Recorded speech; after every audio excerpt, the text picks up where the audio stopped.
La Bible dit dans Daniel, chapitre 4, et le verset 28, « Toutes ces choses se sont accomplies pour le roi Nebuchadnezzar. » Prions. Merci Seigneur que tu as un dessein pour toutes nos vies et nous voyons ça même dans la vie des chefs, les rois, les présidents. Que ta volonté se fasse, que nous puissions mieux te comprendre pour avoir confiance en toi et pour vivre selon la foi. Dans ton nom, je te prie Jésus. Amen. Donc, Nebuchadnezzar a eu son deuxième songe au sujet de lui-même. Il a vu un grand arbre qui a perdu tous ses feuilles et toutes ses branches.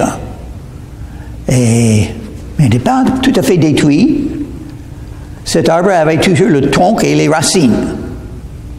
Daniel a expliqué le songe. Et Dieu allait enlever. Dieu allait ôter la puissance et l'abondance et la position que Nebuchadnezzar avait. Mais c'est intéressant. Le songe a eu lieu, l'interprétation du songe, et puis qu'est-ce qui est arrivé? Rien. Jusqu'à 12 mois se sont passés. 29. Au bout de 12 mois, comme il se promenait dans le palais royal à Babylone, 12 mois plus tard, une année plus tard.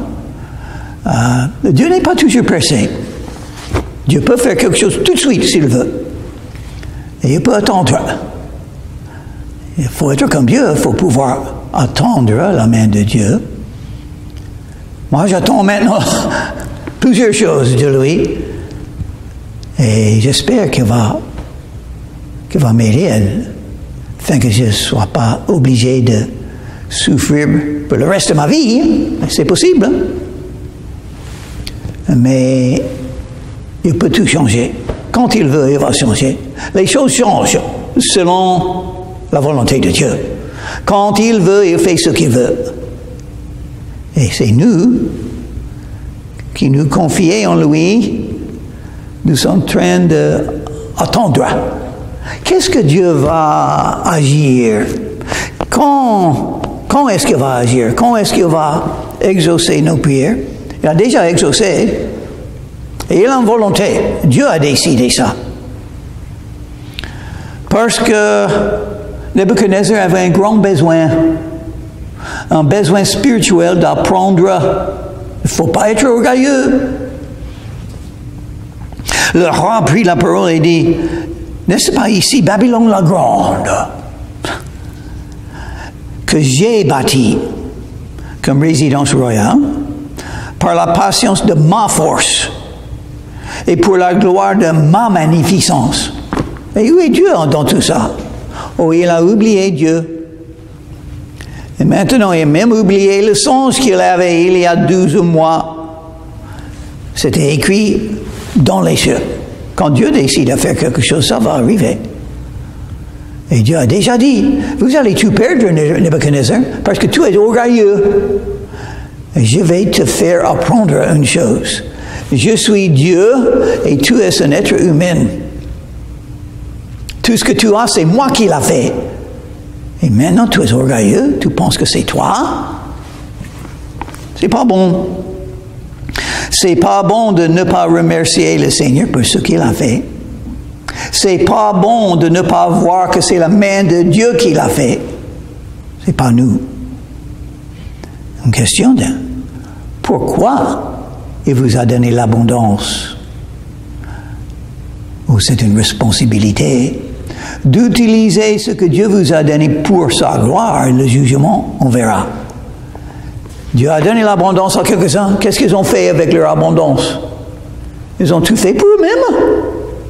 Ça ne marchera pas au jugement. Mais il va enseigner Nebuchadnezzar avant le jugement. Il a fait un petit jugement dans la vie de Nebuchadnezzar. La parole était encore dans la bouche du roi qu'une voix descendit du ciel. Oh, Dieu entend tout ce qu'on dit, tout ce qu'on pense, tout ce qu'on veut, tout ce qu'on décide. Dieu entend. Et il est Dieu. Et des fois, il n'aime pas ce qu'il entend, plus que des fois, souvent. Apprends, Nebuchadnezzar, qu'on va t'enlever le royaume. Parce que Dieu a donné.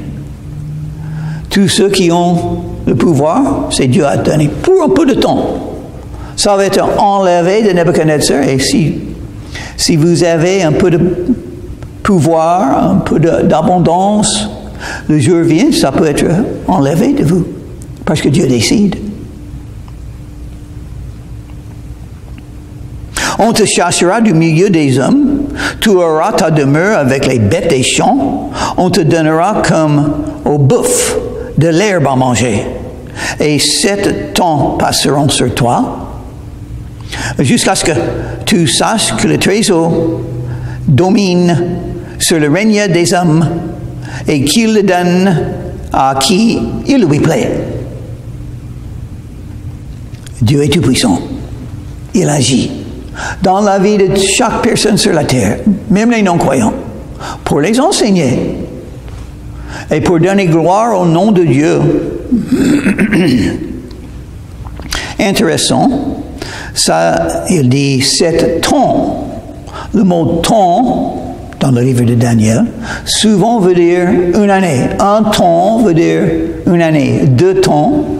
7 temps veut dire 7 ans. 7 ans. 7 années, Nebuchadnezzar sera dans les champs, en train de manger les herbes comme un bœuf, insensé.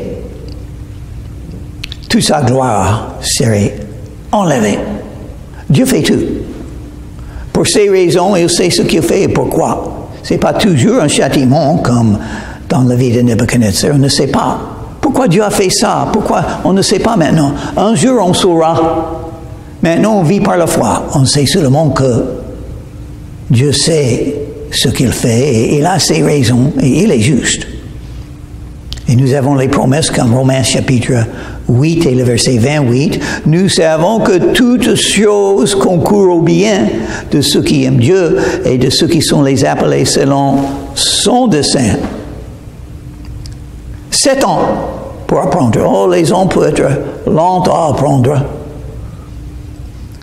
Intéressant que c'est 7 ans, à mon avis.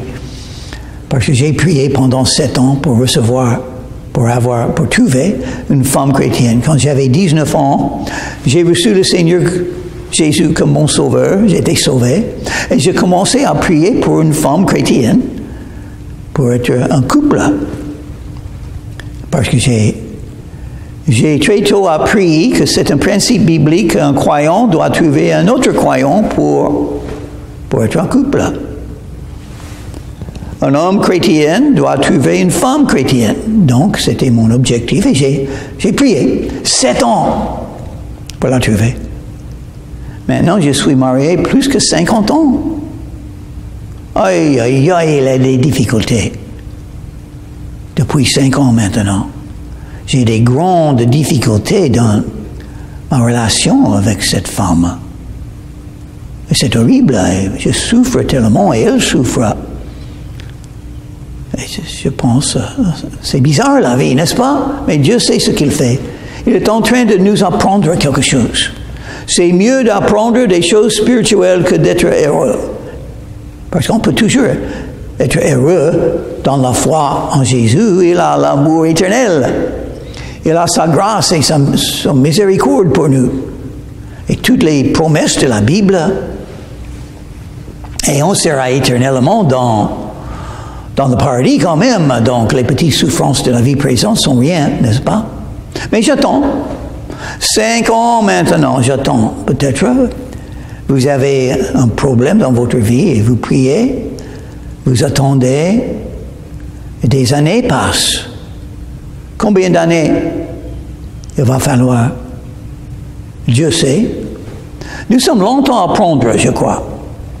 Je crois que je suis longtemps à apprendre parce que ça fait 5 ans maintenant que j'ai quelque chose qui se passe dans ma vie et je ne vois pas que ça va être résolu bientôt. Peut-être dans 2 ans, peut-être. Ça serait intéressant. L'année qui vient, je vais continuer mes voyages en France et donc ma situation ne changera pas.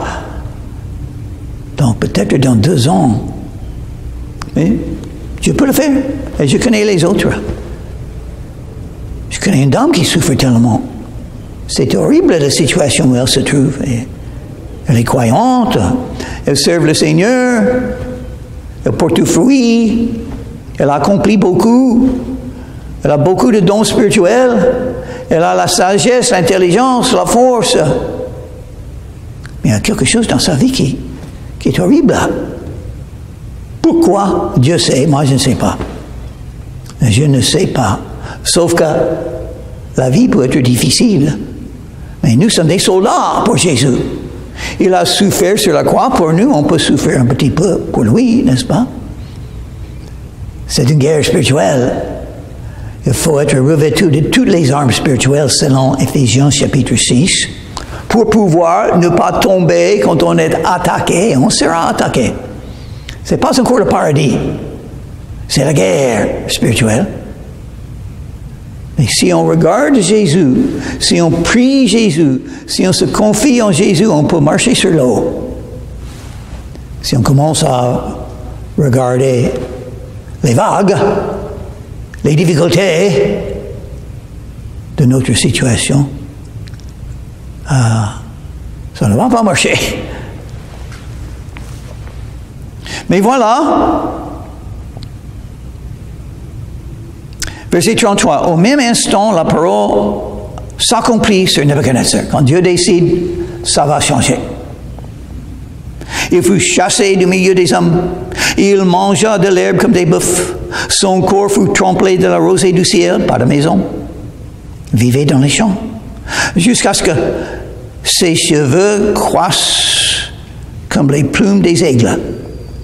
On n'a même pas coupé les cheveux. Ses cheveux sont devenus très longs. Il était dehors pendant 7 ans. Et ses ongles, comme ceux des oiseaux. On n'a pas coupé les ongles, pas coupé les cheveux. Il a plu sur lui. Il a mangé les herbes et vivait comme un bœuf pendant 7 ans.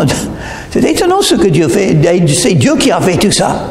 Dieu a fait ça, un homme, oui. Pourquoi? Pour l'enseigner. Pour l'enseigner. Une vérité spirituelle qui est très importante. Il ne faut pas être orgueilleux. Dieu mérite la gloire pour toutes choses. Pas moi, pas vous, pas personne. Il faut faire attention. Pas des célèbres. Dieu est Dieu et nous sommes les faibles êtres humains. Et nous sommes des grands pécheurs. On n'a rien pour être orgueilleux, rien du tout. Et on doit rendre gloire à Dieu et à Jésus. Après le temps marqué, moi, Nebuchadnezzar, j'ai levé les yeux vers le ciel et la raison me revint. Voilà. Dieu a fait ça aussi. Mais il a regardé le ciel, c'est-à-dire enfin il a appris. Il faut se confier en Dieu. Il faut chercher Dieu. Il faut mettre tout qui est dans votre vie dans les mains de Dieu. Il faut croire, c'est-à-dire. Il ne faut pas être orgueilleux. Il ne faut pas penser que vous êtes quelque chose. Il a fallu 7 ans dans les champs pour apprendre qu'il n'était rien et que Dieu est tout, en tout, pour tout. J'ai béni le trésor, voilà. La foi est entrée en lui. Qu'est-ce qu'il a fallu pour la foi d'entrer dans Nebuchadnezzar? Il a fallu perdre l'orgueil. Il y a tant de gens qui sont orgueilleux. Ils pensent qu'ils sont intelligents, ils sont des fous.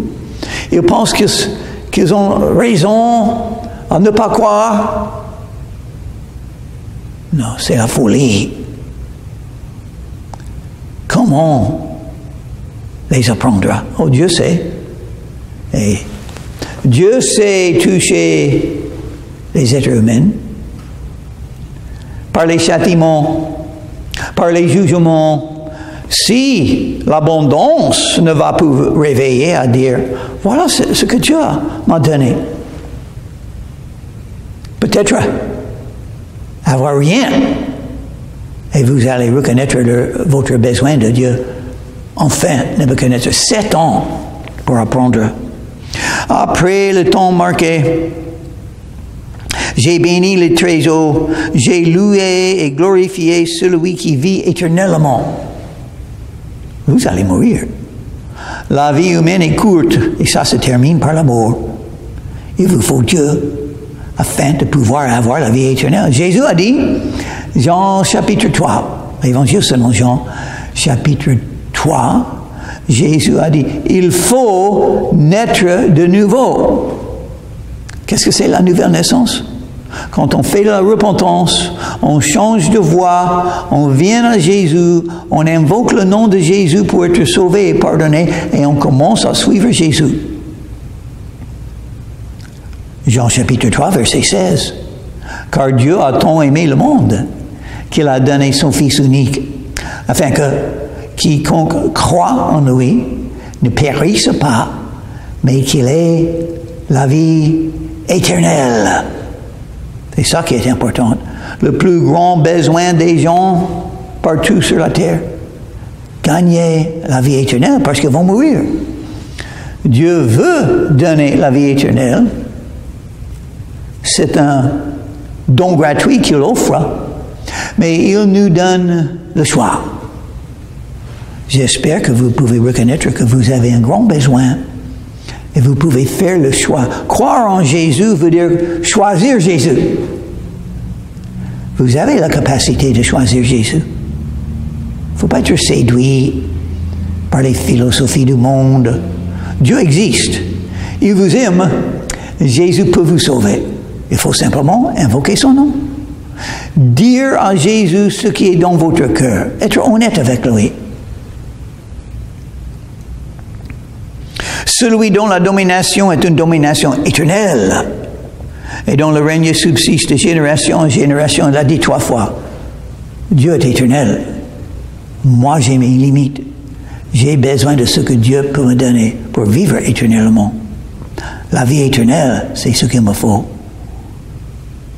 Et c'est pourquoi le nom de Dieu dans l'Ancien Testament, c'est Jéhovah, qui veut dire celui qui vit éternellement. Je suis ce que je suis. Jéhovah a dit la première fois quand il a manifesté son nom, a révélé son nom à Moïse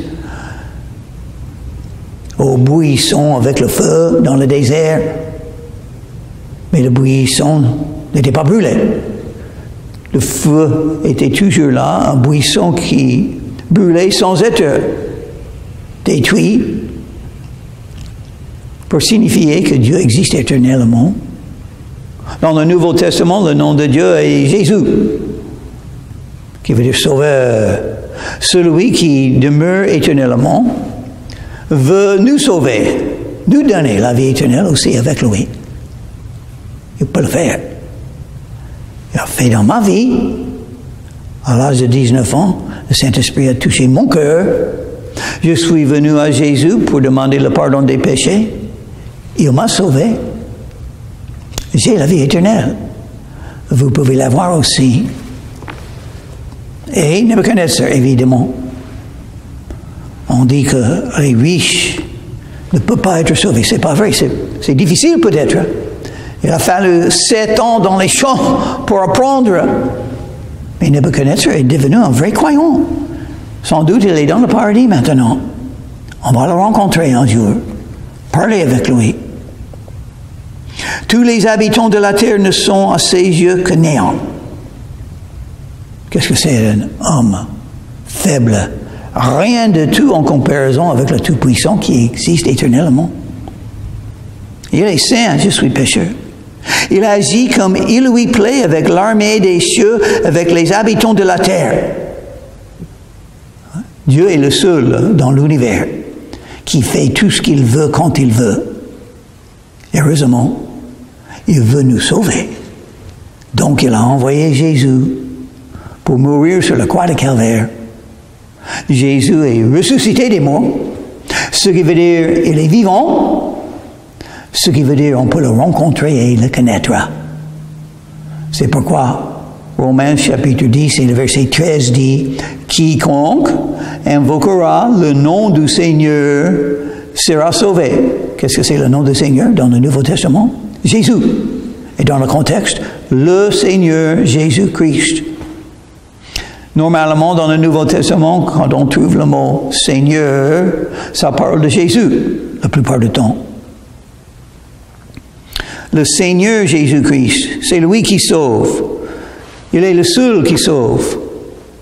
Jésus a dit, en Jean chapitre 14 et le verset 6, « Je suis le chemin, la vérité et la vie. Nul ne vient au Père que par moi. » Il faut prier Jésus pour te sauver. Pas le Père, pas Marie, pas le Saint-Esprit pour te sauver. Il faut prier Jésus. Il n'y a qu'un médiateur entre les hommes et le Père. Jésus-Christ. Quand on a un médiateur, il faut venir au médiateur pour parler avec l'autre côté. Le seul médiateur, c'est Jésus-Christ. Le seul. En ce temps-là, la raison... le reste du verset 35. Il n'y a personne qui résiste à sa main et qui lui dise « Que fais-tu » Dieu fait ce qu'il veut. Heureusement pour nous, il nous aime. Il faut entrer dans l'amour de Dieu. Il vous offre son amour éternel, la vie éternelle et l'amour éternel. Qu'est-ce qui est mieux que ça? Le pardon de tous vos péchés, pour que vous puissiez vivre éternellement. En ce temps-là, la raison me revint, Nebuchadnezzar a dit. La gloire de mon royaume, ma magnificence et ma splendeur me furent rendues. Dieu donne. Il a choisi que Nebuchadnezzar soit le roi de Babylone. Mais Dieu voulait que Nebuchadnezzar puisse reconnaître que Dieu l'a fait.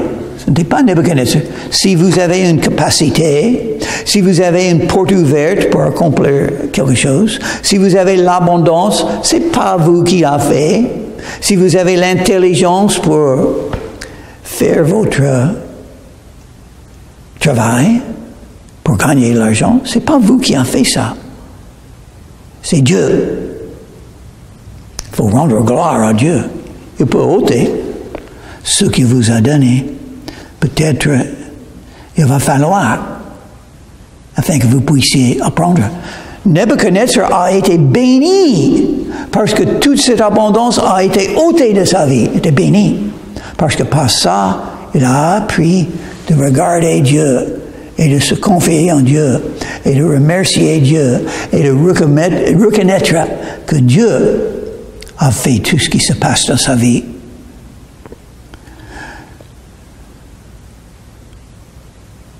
En ce temps-là, la raison me revint, la gloire de mon royaume, ma magnificence et ma splendeur me furent rendues.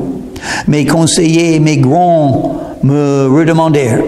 Je fus rétabli dans mon royaume et ma puissance ne fit que s'accroître. Dieu peut faire la même chose. Peut-être que vous avez suivi le chemin du péché et vous avez beaucoup perdu. Parce que le péché donne le malheur et la perte.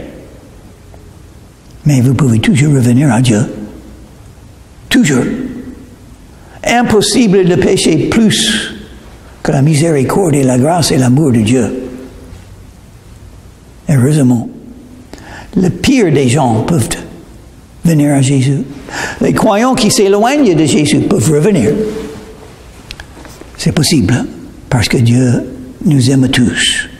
Il peut utiliser le chemin où tout te trouve pour t'enseigner. Maintenant, moi, Nebuchadnezzar, je loue, j'exalte et je glorifie le roi des cieux. Ah, il est roi, mais il y a un roi qui est plus grand que lui. Et qui est le roi des rois? Jésus. Je glorifie le roi des cieux, dont toutes les œuvres sont vraies et les voies justes, et qui peut abaisser ceux qui marchent avec orgueil. Donc il a appris, Dieu peut abaisser ceux qui marchent avec orgueil. C'est exactement ce qu'il nous faut dans la région du golfe de Saint-Tropez. Il nous faut le Saint-Esprit qui agit dans les vies des gens qui sont orgueilleux pour les apprendre. Dieu existe. Et ça va arriver quand même. Vous allez perdre votre santé un jour. Vous êtes en train de vieillir, n'est-ce pas? Vous allez mourir. Il faut réfléchir. Et Dieu va ôter votre vie un jour. Donc il ne faut pas être orgueilleux. Il faut être humble. Venir à Jésus à genoux. Invoquer le nom de Jésus. Cherchez et demandez le pardon de vos péchés. Et il vous pardonnera gratuitement. C'est bien de devenir un vrai croyant comme Nebuchadnezzar le roi et d'apprendre ce qu'il a appris. Dieu peut abaisser ceux qui marchent avec orgueil. Il faut devenir comme un enfant et venir à Jésus. Jésus lui-même l'a dit, sans orgueil, venir à Jésus avec vos besoins. Il vous aime. Il veut vous sauver. Prions. Merci Seigneur Jésus pour ce que tu as fait dans la vie de Nebuchadnezzar. Agis dans nos vies afin que nous puissions apprendre les choses spirituelles qui sont importantes pour vivre selon la foi, pour te servir, pour croître dans la foi, pour porter du fruit pour toi. Dans ton nom, je te prie, Seigneur Jésus. Amen.